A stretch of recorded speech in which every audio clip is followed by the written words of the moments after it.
E depois de longos 10 dias, o Vasco volta a campo, e quando o Vasco vai para campo, vai pro ar o pré-eleição sobre Vasco. Pois é, hoje às 4h30 da tarde, com transmissão da Rede TV e da Rede Brasil para todo o país, menos Pelotas, o nosso Clube de Regatas Vasco da Gama, segundo colocado na competição, vai até o estádio Bento Mendes de Freitas, em Pelotas, enfrentar o Grêmio Esportivo Brasil, o Brasil de Pelotas, 12º colocado pela 34ª rodada do Campeonato Brasileiro da Série B. Então bora ver os números do confronto para ver o que a lógica prediz para o jogo de hoje. Vamos começar analisando as campanhas dos times. O Vasco chega a essa altura da competição com 58 pontos conquistados através de 17 vitórias, 7 empates e 9 derrotas, aproveitamento de 59%. Enquanto o Brasil tem 46 pontos conquistados através de 12 vitórias, 10 empates e 11 derrotas, aproveitamento de 46%.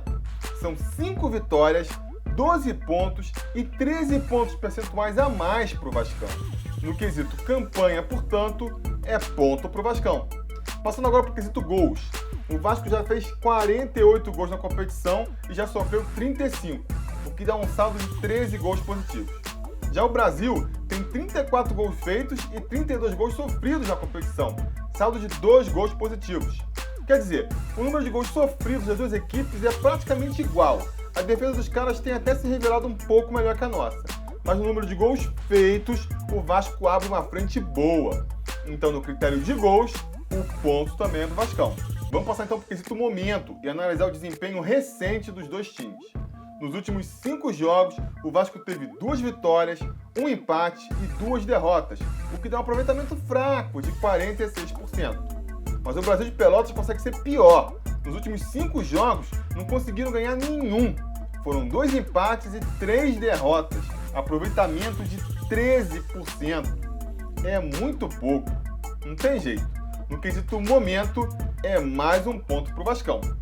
Finalmente, vamos analisar o quesito mando de campo. O Vasco joga fora de casa, onde a sua campanha em 16 jogos é de 6 vitórias, 5 empates e 5 derrotas, aproveitamento de 48%. Enquanto a campanha do Brasil em jogos em casa, em 16 jogos, é de 9 vitórias, 4 empates e 3 derrotas, aproveitamento de 65%. Das 12 vitórias do Brasil no campeonato, 75% delas foram conquistadas em casa.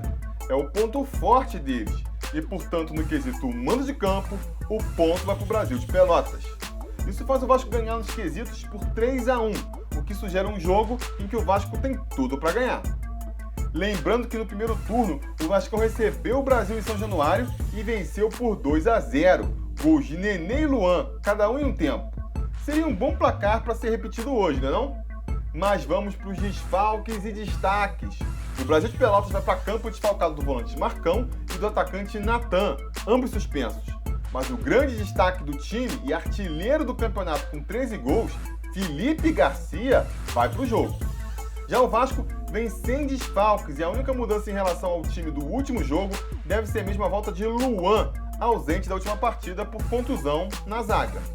Isso, é claro, se o Jorginho resolver ressuscitar o Jorge Henrique no ataque. Isso foi ventilado durante a semana e o corte na cabeça do Júnior Dutra no último treino pode ser a desculpa perfeita que o Jorginho estava procurando. Você duvida que isso possa acontecer? Pois é, nem eu. Minhas impressões. O Brasil de Pelotas conseguiu se garantir matematicamente na Série B na última rodada e, portanto, joga só para cumprir tabela. O desempenho deles nos últimos jogos mostra que eles já meio que largaram o campeonato de mão, mas o estádio deve estar lotado, vai ter até a inauguração de setor novo da arquibancada, então eles também não vão querer fazer feio diante da torcida. Mas, por mais que depois de longos períodos para treinar, o Vasco do Jorginho sempre volte jogando mal, se o Vasco estiver levando mesmo a sério a possibilidade de ainda ser campeão da Série B, não pode nem pensar em outro resultado que não a vitória. E eu acho que se o Jorginho não inventar e repetir a escalação dos últimos 2 jogos, ela deve vir até com certa tranquilidade. Vou apostar em 2-0 pro Vascão. Mas e você? Qual a sua expectativa para hoje? Tá confiante que o time ganha mais uma e já põe os 2 pés na Série A? Ou acha que vamos nos irritar mais uma vez com o time? Diz aí nos comentários, se tudo der certo, a gente volta mais tarde, logo depois do jogo, comentando o resultado. Beleza? A gente vai se falando.